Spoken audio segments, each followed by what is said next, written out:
If you found our methodology, podcast, and general view on sales performance intriguing, you may find this offer very interesting.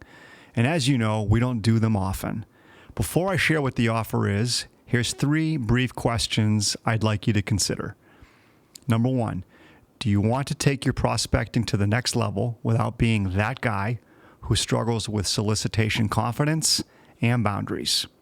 2, do you want to know exactly how to build trust with people in a way that compels them to want to spend time with you?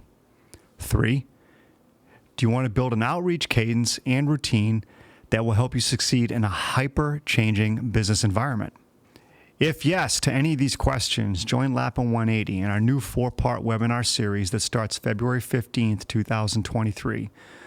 Go to lappin180.com/webinars to learn more about this special series.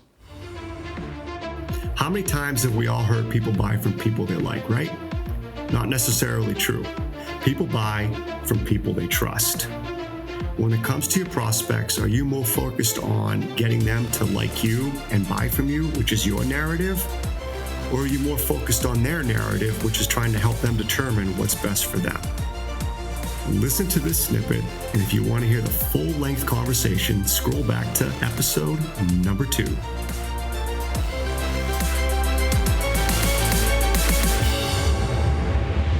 Well, think about it. And for you listeners, I know you've got many of these sales calls and these prospecting conversations on your calendar. You've probably had many over the past couple years. You know, you go into a prospect meeting for the first time. You ask some questions. The prospect seems engaged. They're answering your questions. They start talking to you about change. Some of you might even pick up what you would call traditional buying signals. So they start asking buying questions. Before you know it, you're giving a presentation. The presentation's going well. You end up winning. And then you walk away from that experience thinking, wow, you must be really good at building trust. I'd probably argue differently. And here's why. Why did the prospect make the decision to buy from you? More than likely, it's because they did the hard work on deciding and debating change before you ever showed up.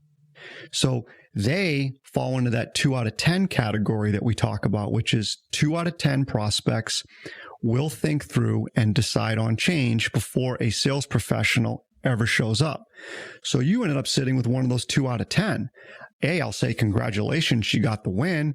But B, I'm going to argue a bit. Did you really build any trust? Because think about it, going into a meeting and just setting the tone with the meeting and building trust in the beginning of the meeting is a lot different level of trust than having that person go to their board or go to their executive committee and say, hey, I think we need to make a change here.